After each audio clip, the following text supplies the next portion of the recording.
Very good morning. আমার আজকের destination হচ্ছে ব্যাংকক সিটি থেকে ক্রাবি। সো আমাকে যে বাস স্ট্যান্ডে যেতে হচ্ছে সেটা হচ্ছে ব্যাংকক সাউথ বাস টার্মিনাল। এই দেখো সব ব্যাংককের ট্যাক্সি বাস সব যাচ্ছে, আমরাও এগিয়ে যাচ্ছি ব্যাংকক সাউথ বাস টার্মিনালের দিকে। প্রথমবার ক্রাবি যাচ্ছি তো এক্সাইটমেন্টের সঙ্গে আছে। আমার পিছনে যেটা দেখতে পাচ্ছেন এটাই হচ্ছে ব্যাংকক সাউথ বাস স্টেশন, আর এখান থেকেই ক্রাবির বাস ছাড়ে। এবার চলো একটু বাসের স্টেশনের ভিতরে যাই, টিকিট বুক করি। ভাই অনেক বড় বাস স্টেশন, বিভিন্ন জায়গার বাস এখান থেকে ছাড়ে। এই দেখো Krabi. Krabi, Yeah. you buy ticket. What to by ticket? Ama. Okay, how much for ticket? Có lại cha? Krabi. Krabi. Mấy nào dự đi được? Nè. How much dear? Neo. No, it's 850. 801. No, it's expensive. বাসের ticket দাম দেখাচ্ছে এখানে 1150 but. ফ্লাইটই পাওয়া যাচ্ছে 1650 but. তো আমি বাসে কেন যাবো 1150 বাট ক্রস করে? আমি অনলাইনে টিকিট দেখেছি 800 but. So I should try somewhere else যেখান থেকে আমি রিজনেবল প্রাইসে ক্রাবির টিকিট পাবো। চলো দেখে নি কোথায় পাওয়া যায়। সো সাউথ বাস স্টেশনে আসার পর সিঁড়ি দিয়ে একদম আসতে হবে দোতলাতে। বাস স্টেশনে ঢুকলে কারোকে জিজ্ঞেস করলে দেখিয়ে দেবে সিঁড়ি কোথায় আছে। So you to come into the second, এটা হচ্ছে গ্রাউন্ড ফ্লোর, ফার্স্ট ফ্লোর। তো এই ফার্স্ট ফ্লোরে খুব বিভিন্ন জায়গার টিকিট এখানে বিক্রি হচ্ছে। এইখান থেকে you need to buy your ticket. আর ক্রাবির টিকিট দেখো সুই, বিভিন্ন জায়গার সব জায়গার টিকিটই এখানে পাওয়া যাচ্ছে। তো এবার আমাদের যেখানকার টিকিট দরকার সেই টিকিট আমরা নেব। আর আমি যাবো ক্রাবি। দেখো এই যে আমি এখান থেকে যে টিকিট নিলাম সেটা হচ্ছে এখান থেকে সাউথের যত টিকিট এরা দিচ্ছে। কোফাঙ্গান আমি গেছি, কো সামুই আমি গেছি। Krabi is also one of the best place to be in Thailand. এবার কি পয়েন্ট হচ্ছে এখান থেকে যে বাস টিকিট আমার পড়লো সেটা হচ্ছে অনলি 700 বাট। তাহলে যেটা মানে ভেরি রিজনেবল। কেন বলছি why is it's reasonable? Because আমি অনলাইনে চেক করেছিলাম, অনলাইন প্রাইস দেখাচ্ছিল 815 টাকা বাস ফেয়ার ফর ক্রাবি, আর টাইম ছিল 6টা। এখানে আমি যে বাস পেয়েছি 7:30টার বাস, 5:30টার বাস। অ্যান্ড এখানে টয়লেট থেকে আরম্ভ করে আর কি বললো সব ফেসিলিটি আছে, এসি অ্যান্ড টয়লেট আছে। তো চলো এখন ওয়েটের সময় কিছুক্ষণ অপেক্ষা করব এই ব্যাংকক সাউথ বাস স্টেশনে। আরও একটা জিনিস জানতে পারলাম যে ব্যাংকক বাস স্টেশনে টিকিট কাটার পরে বাসের জন্য আলাদা প্ল্যাটফর্ম আছে, সেই প্ল্যাটফর্মে গিয়ে টিকিট দেখিয়ে তারপরে ঢুকতে হয়। ক্রাবি যত বাস সব এখান থেকেই ছাড়বে। এই হচ্ছে জায়গাটার কিছুটা সিন।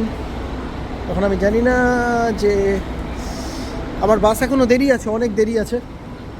সো আমাকে এখন বেশ কিছুক্ষণ সময় অপেক্ষা করতে হবে, 1 ঘন্টা আমাকে ওয়েট করতে হবে টু টেক এ বাস। আর এই যে এখানে দেখো ওয়াশরুমও আছে। ওয়াশরুমের জন্য মনে হয় পয়সা লাগে, 3 ভাট করে লাগে টয়লেট ইউজের জন্যে।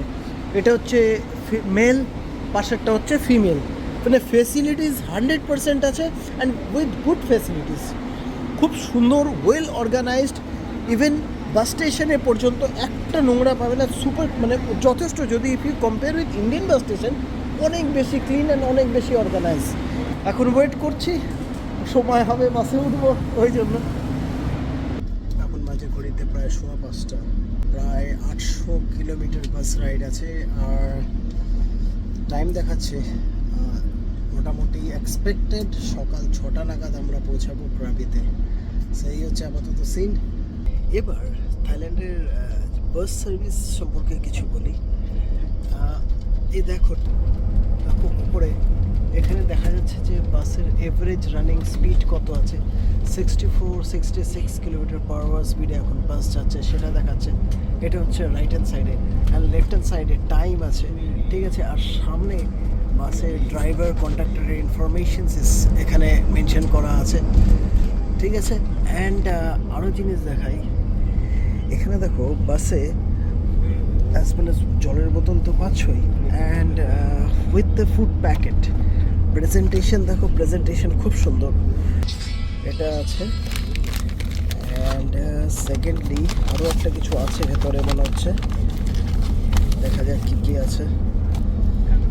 আচ্ছা, জুস আছে, যাতে হাইড্রেট থাকা যায়, আর একটা স্ন্যাক্স আছে যাতে টাইম পাস করা যায়, আর একটা দিচ্ছে হচ্ছে 1/2 লিটারের ওয়াটার বটল। এইবার তুমি যাচ্ছ 800 কিলোমিটার রান করছো খুব কম সময়ের মধ্যে। ইন্ডিয়াতে কিন্তু আমরা যদি শিলিগুড়ি থেকে কলকাতা যাই সেক্ষেত্রেও অলমোস্ট সেম টাইম লাগে। ব্ল্যাঙ্কেটটা দিয়েছে দেখো, ব্ল্যাঙ্কেটটা ওর ওয়েও খুব সুন্দর, মানে সব কিছু এভরিথিং ইজ ভেরি পারফেক্টলি, মানে খুব সুন্দর করে প্রেজেন্টেবলি জিনিসগুলো দিয়েছে। কিছু তথ্য দিলাম কীরকম হয় এই সমস্ত মানে থাইল্যান্ডের লং রুটের বাস বা তার পরিষেবা। ভাই এখানে স্টপ হলো 8 ঘন্টা নন স্টপ। ভাই যদি কারোর মানে এই জন্য বলে ট্রাভেলে ফিটনেস দরকার, নন স্টপ 8 ঘন্টা বাস চলার পরে তারপরে বাস দাঁড়িয়েছে। আর এখন আমরা আছি একটা থাইল্যান্ডের ধাবাতে for break. The name of this place? Thap Sake. Thap Sake. থামসা Thap Sake. Prachuap. It's called Thap Sake Prachuap. পাটোয়াম। Prachuap. পাটোয়াম প্রভিন্স। সো যেখানে এটা হচ্ছে পাটোয়াম প্রভিন্স বলে কিছু একটা আছে, মানে আর একটা আলাদা ডিস্ট্রিক্ট মনে হয়। এরপরেই আমাদের আসবে ফুকেট। আবার কি পাওয়া যায়? I feel hungry. Yeah sure, let me check.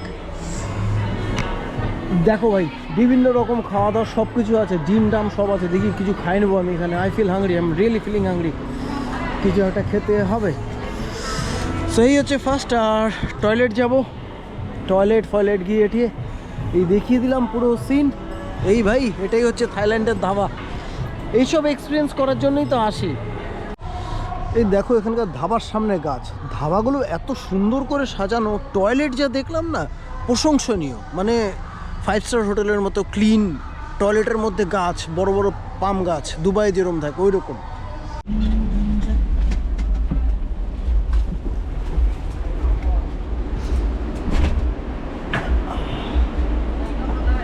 Good morning. আমরা এখন ক্রাবিতে নেমে পড়লাম। এখন বাজে ঘড়িতে সকাল 7টা।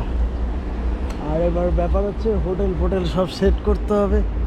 ভালো লাগছে ভাই, অনেক উঁচু চারদিকে টিলা ফিলা দেখা যাচ্ছে। It's totally different. ব্যাংককের মতো রাশ বা ক্রাউড নেই। এবার চলো আস্তে আস্তে হোটেল দেই। খুব ভালোই জার্নি হলো, খুব সুন্দর জার্নি হলো। কিন্তু এইভাবে এরা না কোনো ব্রেক দেয় না, ননস্টপ বসে আসাতে আর সিটটা কমফোর্টেবল ছিল না, পাটা ব্যথা হয়ে গেছে।